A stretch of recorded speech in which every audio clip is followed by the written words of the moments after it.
name of God the Father, God the Son, God the Holy Spirit. Amen. Amen.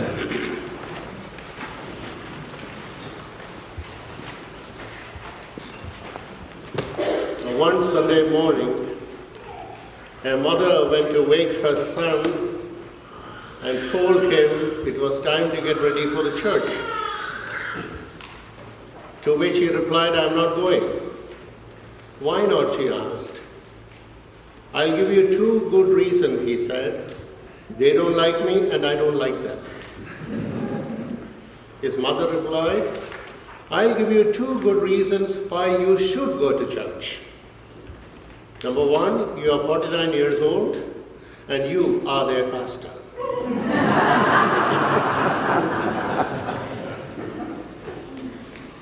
Does it have anything to do with the sermon? No. Someone once said, being in church does not make you a Christian any more than standing in your garage makes you a car. Do not get me wrong. I'm all in favor of going to church. I do it myself quite regularly. I also enjoy puttering around my garage, which I do for amusement and also to complete certain work. But setting aside a Sunday for worship and to be with you all is a commitment I make. A commitment where I re-establish my relationship with God in a community of faith. I am rejuvenated when I worship in the church. There's something about Sunday morning worship that gives me certain amount of courage to face the week. This is a commitment I have made, not out of fear of being thrown into hell, but I do it because I want to do it. It's a commitment. It is my Christian lifestyle.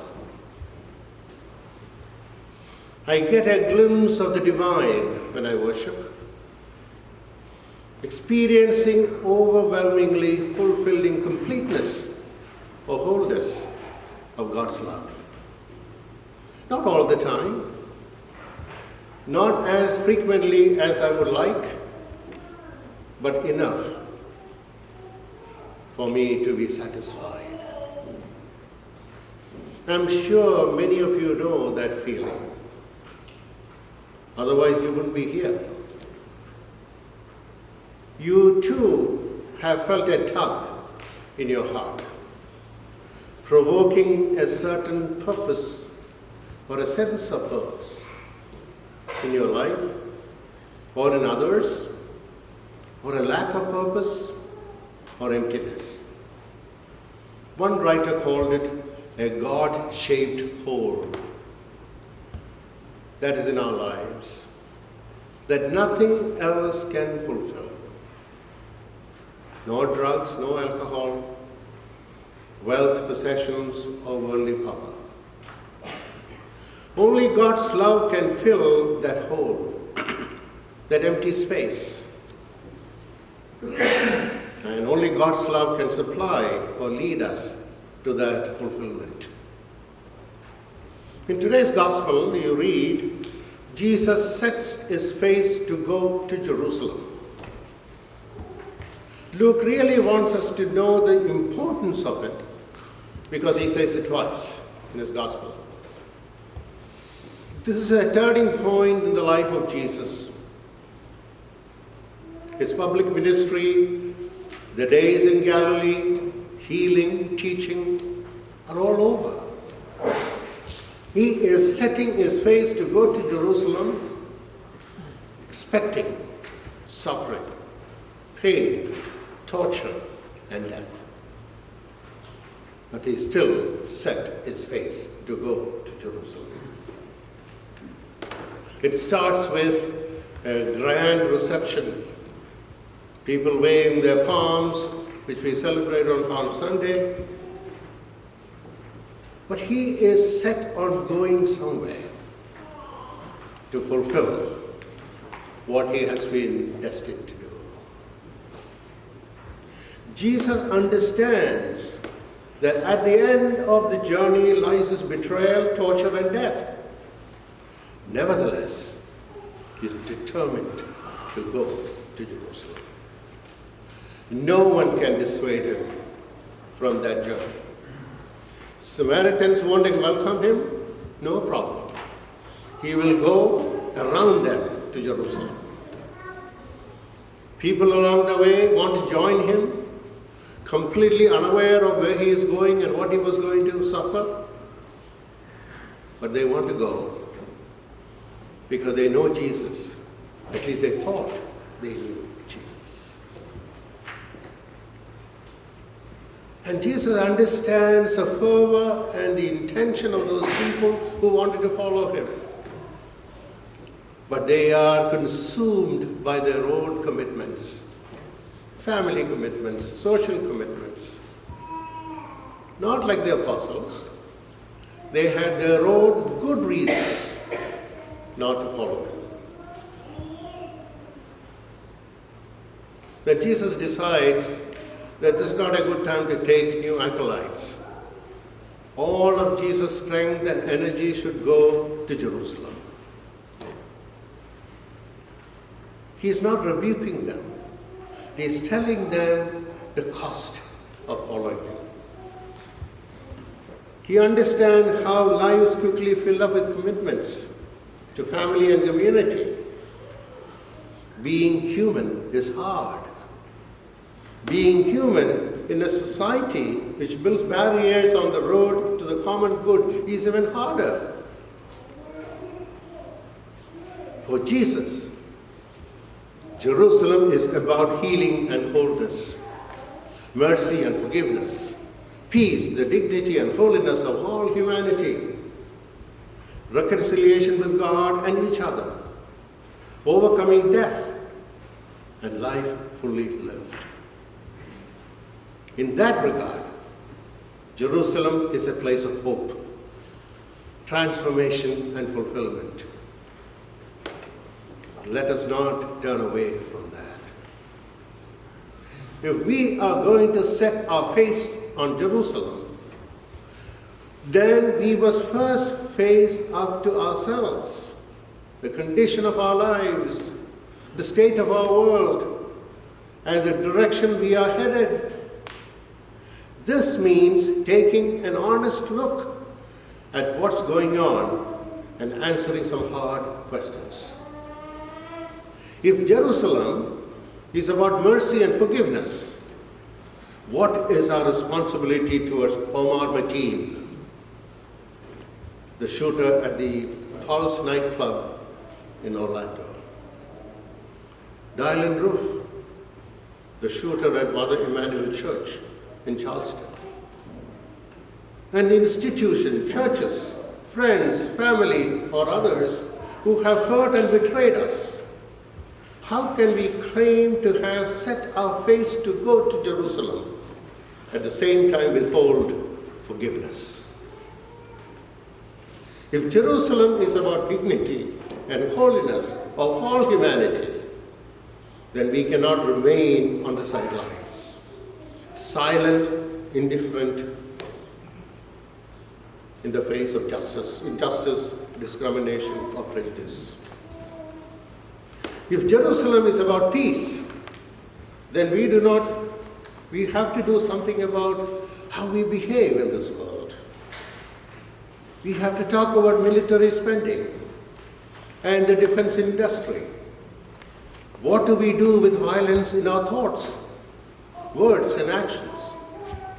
How do we bring peace to human heart?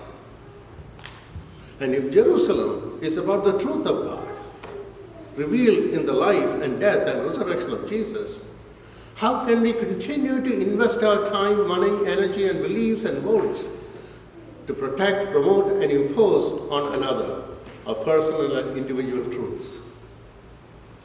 If we set our face to go to Jerusalem, then we have to wrestle with all this. We have a lot of questions to answer. These questions stand at the intersection of Jesus' gospel and today's world, his life and our lives. What do we do? Do we have to choose Jerusalem or bypass Jerusalem? I think that's the biggest question that we need to ask. And then you hear three conversations, three people coming to Jesus to follow. Each of those conversations is about letting go or giving up something of ourselves and our lives. Setting our face to go to Jerusalem means letting go of home, a sense of security, and a place in society. If we set our face to go to Jerusalem, then we have to put ourselves on the path of change and transformation. If we are not open to that, maybe we have set our faces to go somewhere other than Jerusalem. Setting our face to go to Jerusalem means letting go of our past, dead places and parts in our lives, the things that can no longer give or sustain life and growth. Jesus is not saying that we should attend or conduct funerals. He is emphasizing that Jerusalem is about life. And if we are more connected with and attached to the past and dead parts of our lives, we are headed in a different direction than he is.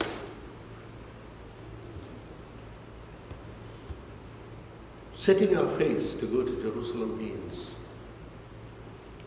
not seeking approval from society. There's something about the determination that Jesus had to go to Jerusalem, to find out for himself what it meant. Nothing in the world could dissuade him from doing that. The problem that we have is, today's gospel does not allow for excuses, justifications, running away or hiding. Our lives are too important, and we matter too much to allow for that. We cannot have excuses. I was reading a very humorous thing about excuses. People give excuses for not coming to church. There's a pastor called Dale Barrick. He got sick and tired of these excuses. He decided to have in his church a no excuse Sunday. Would you like to hear what was included in such a Sunday?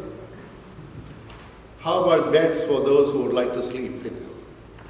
And blankets for those who found the sanctuary too cold? Fans for those who found the sanctuary too hot?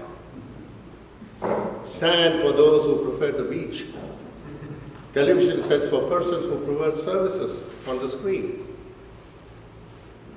And lilies, those who came to church only for Easter?